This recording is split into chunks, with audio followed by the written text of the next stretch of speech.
Is Echoes of Wisdom a woke feminist game? I mean, you play as a girl. Girls don't even play games, nor are there any girl heroes. Before you argue that Metroid is a girl, it's actually a dude in armor. You never see us questioning if Master Chef is a girl or not. And 2B is a robot, so technically she has no gender. So what other sorry example do you got? Bayonetta? Bayonetta is a witch, and witches can't be dudes, so that is the one exception. But when Nintendo tries to pull off this dookie on us, we can see right through it. How are you gonna tell me that in The Legend of Zelda, you play as Zelda? I mean, what kind of oxymoron is that? Next you're gonna tell me Elden Ring is about a goddamn ring, which it isn't. I ain't seen no Elden Ring in the game. And yet you're expecting me to play as Zelda to save Link this time? What the f is this trash? Is it opposite day or something? The game is 0 out of 100. Go broke before going woke. Next you're gonna tell me that this game was directed by a girl. Wait, it was? Cut.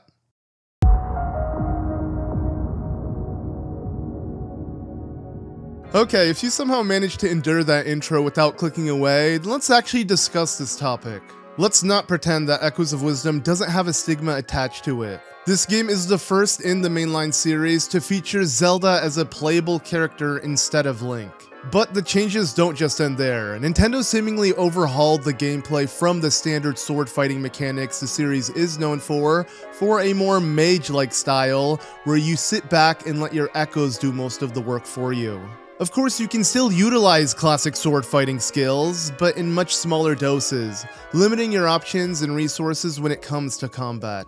This new style of gameplay seems to have alienated some fans who don't even want to consider picking up the game.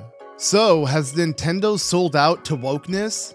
Well, obviously, no. I mean, Echoes of Wisdom is an exciting new direction for the series, melding new and old concepts into a fresh and maybe too adorable package. While this year seems to be the year of Nintendo princesses getting their own games, Echoes of Wisdom is leagues above Princess Peach Showtime. You can't even compare the two. One is a fully fledged game with an engaging story, puzzles, and world to explore, while the other feels more like Nintendo's attempt to create a girl game.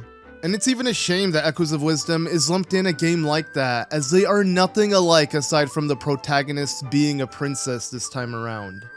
At its core, Echoes of Wisdom just continues to evolve the series' new approach by moving away from using a specific set of catered items to solve puzzles, and instead gives Zelda a whole new array of tools for both combat and puzzle solving.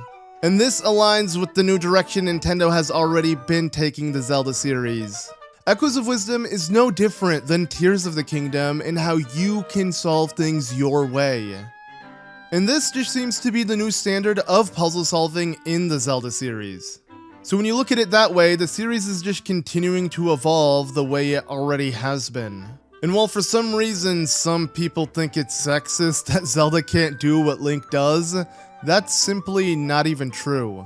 She actually can, and more even. She has the ability to mimic Link's exact moveset, albeit not for long. Though this limitation emphasizes and promotes the use of the rest of her arsenal. Like, imagine how unbalanced the game would be if you had endless sword fighting powers. You wouldn't appreciate the new abilities you now have. And from a design perspective, Zelda has never been a sword fighter. She is more of a mage. And if you have ever played a game where you can choose your class, Zelda fits that mage archetype perfectly. Honestly, viewing the game that way will help you appreciate the concept behind this new gameplay style, even if it's new to the Zelda series. Honestly, I'm excited to see what else Nintendo can do with this new formula, and I really hope we'll get more Zelda titles featuring Princess Zelda and her new moveset. Like, imagine an open 3D adventure like Tears of the Kingdom, but where Zelda is playable instead. I mean, it's not like myself and many other fans were already speculating that Zelda would have been playable in Tears of the Kingdom. I believe the real reason this game hasn't been favored as other Zelda titles isn't because of Zelda herself or the new gameplay style, but due to the art style. Transitioning from the stylistic choices of Breath of the Wild and Tears of the Kingdom to this cutesy diorama style doesn't help the stigma that this game is a girl game. However, if you can look past that, you'll find a promising new entry in the series that could signal a new hope for the continued evolution of the Zelda franchise. It's unfortunate that the art style seems so unserious, many can't take this game as seriously as other titles. But this isn't the first time Zelda has faced scrutiny for its art style. The Wind Waker experienced a similar backlash, but over time people learned to appreciate it for what it is, so who knows? Maybe the same will happen for Echoes of Wisdom. I mean, it's easily my favorite game of the year so far, and I couldn't recommend it more to new and old school Zelda fans. Don't get me wrong though, it's not like the game doesn't have its flaws. But for being such a new concept within the series, it's honestly refreshing to have both new and old vibes from the game. It honestly feels like Nintendo took all the criticism of Tears of the Kingdom and applied it to a smaller budget game. Many of us, myself included, thought Zelda would be playable in Tears of the Kingdom, or that they would bring back traditional dungeons, even if it had new methods of solving them. But neither of those happened until Echoes of Wisdom. So why are we complaining now? Isn't this what we wanted?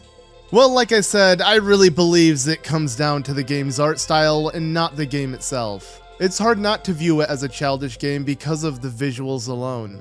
And while some might argue that the game itself is easier than other Zelda titles, which adds a childish perception, while I can't disagree that it does seem easier, I believe that's solely due to this new method of puzzle solving. When you can solve things your way, there are going to be multiple ways to approach puzzles. And come on, that didn't take away from the puzzles in Breath of the Wild or Tears of the Kingdom. Like, if this is Nintendo's new approach to puzzle solving in Zelda, we should embrace the change, because it's not going anywhere. So while I may seem a bit biased in this video, and I do have my nitpicks towards the game, I just want to get the point across that the game is much more than that. And I do plan on having a more thorough spoiler review going into all the nitty-gritty. So if you're on the fence about whether you should pick it up or not, take it from someone who isn't the target demographic. That being a 30-year-old man-child. And I have to say, the game is good. Oh, and before someone tries to argue that the real issue is the frame rate, bro, shut the fuck up. You're probably watching this on your mom's Dell laptop. Don't act like you can even run Minecraft full screen with more than a 30-block render distance. The game runs fine on the Switch, so what if it dips here and there? If that really takes away from your experience, then good.